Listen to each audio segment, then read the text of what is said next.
1 minute ভিডিওটি দেখুন, আপনিও কান্না করবেন। রাতে মায়ের হাতে রান্না করা খাবার খুব মজা করে খেয়ে রাত 10টায় ঘুমিয়ে গেল ছেলেটি। সকাল গেল, ঘুম থেকে উঠলো না। ছেলেটি আরামে ঘুমাবে বলে মা আর ডাকলো না। দুপুর হয়ে গেল, ছেলেটি ঘুম থেকে উঠলো না। এবার মা অনেক ডাকলো, তারপরও ছেলেটি উঠলো না।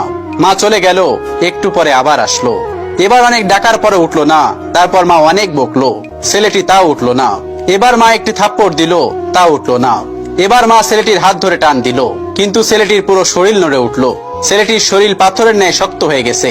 মা কিছু না বলে চুপ করে রুম থেকে বের হয়ে গেল এবং বাবাকে ডেকে নিয়ে আসলো। বাবা অনেক ডাকার পরেও ছেলেটি উঠলো না। এবার বাবা চোখের জল ফেলে বলছে, উঠে আয়, তোকে আর কোনোদিন আমি কিছু বলবো না।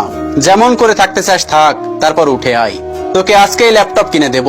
ছেলেটি অবাক হয়ে দেখছে বাবা এত করুণা করে কোনোদিন বলে না, কিন্তু আজ বলতেছে। ছেলেটি তখন উঠে আসতে চাচ্ছে, কিন্তু কিছুতেই উঠতে পারছে না। এদিকে বাবা নানান রকমের লোভ দেখে বলছে উঠে আসতে। একটু পর ছেলেটির বাড়িতে অনেক মানুষ চলে আসলো। ওদিকে মা কাঁদছে, কেউ বা মাকে সান্ত্বনা দিচ্ছে, আবার কেউ বাবাকে, আবার কেউ ভাই বোনকে নানান কথা বলে বোঝাচ্ছে। একটু পরে কয়েকজন এসে ছেলেটিকে খুব যত্ন করে বিছানা থেকে নামিয়ে লোহার শক্ত খাটিয়ায় শুইয়ে দিল। ছেলেটি তখন কাঁদছে আর বলছে, আমার পিঠে প্রচন্ড ব্যথা লাগছে, নামাও এখান থেকে। কেউ তখন তার কথা শুনলো না। একটু পরে ওই মানুষগুলো গরম পানি নিয়ে এসে ছেলেটার শরীরে কিছুটা পানি ঢেলে দিল। ইস, শরীরটা পুড়ে যাচ্ছে বলে ছেলেটি চিৎকার করলো, কিন্তু ছেলেটির কথা কেউ শুনছে না। ছেলেটিকে পরম যত্নে গরম পানি দিয়ে